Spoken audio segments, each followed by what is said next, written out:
কিছু মানুষের কথা আর হচ্ছে সাপের সবল একে ঠিক সেম একই।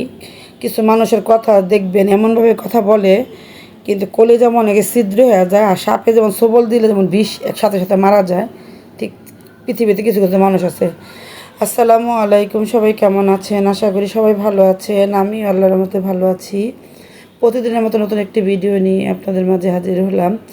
যে আপনাকে কোথাও সম্মান করবে না সেখানে থাকা মোটো উচিত না। অনেক মানুষ দেখবেন তা আপনাকে উল্টা বাস দিতেছে, কিন্তু আপনাকে এমনভাবে যখন আপনি কোথাও চলে যাবেন আপনাকে তখন সেই মুহূর্তটা বলবে আমার ভুল হয়েছে বা আর ভুল হবে না। তখনই আপনি যখন ওকে ভালোবেসে আবার কাছে টানতে যাবেন তখনই বড় ধরনের একটা বাস খাইবেন। এই ধরনের কাজ যারাই করতেছে এটা প্রতিটা পদে পদে সেই সকল মানুষগুলো বুঝতেছে। যাই হোক, এখানে সম্পূর্ণ কেটে ধুয়ে পরিষ্কার করে নিব। আজকে মিষ্টি কদু ভর্তা করবে, টমেটো দিয়া আর জলপাই দিয়ে ডাল রান্না করবে, আর হচ্ছে চিচিঙ্গা দিয়ে আপনার মাছ রান্না করবে। আর এখানে ডাঁটা শাক সুন্দর করে কুচি কুচি করে নিলাম, সম্পূর্ণ শাকটাকে ধুয়ে পরে কুচি কুচি করলাম। আর এখানে করলা ভাজি করবে। তাই আবারও বলবো, যেখানে আপনার এই পৃথিবীতে যারে বেশি করবেন সে আপনাকে একেবারে চোখ খাল একটা বাস দেবে। আর যে আর দেখবেন যে সকল মানুষ আপনাকে লাথি উষ্টা মারতেছে ওই সকল মানুষ সবার কাছে ভালো থাকতেছে। কিছু কিছু মানুষ আছে না, মুখে মধু অন্তরে বিষ। এই প্রকৃতির মানুষ প্রতিটা জায়গায় আছে, প্রতিটা ফ্যামিলিতে আছে। মুখে মধু দিয়ে একবার এমনভাবে কাজ করবে, কাজ শেষ হয়ে গেলে লাথি দিয়ে মানুষটা মনে হয় কি ডাস্টবিনে ফেলে দেয়।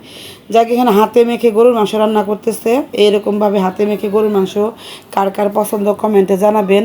তাই আবারও বলবো, এ ধরনের ভুল কাজে কখনো কেউ পড়বেন না। এগুলো হচ্ছে একটা বোকামি একটা কাজ। মানুষের আদর ভালোবাসায় পড়লে ওই ধরনের মানুষ প্রতি পদে পদে বিপদে পড়বে। আর ভালো মতো চললে নিজের ভালো।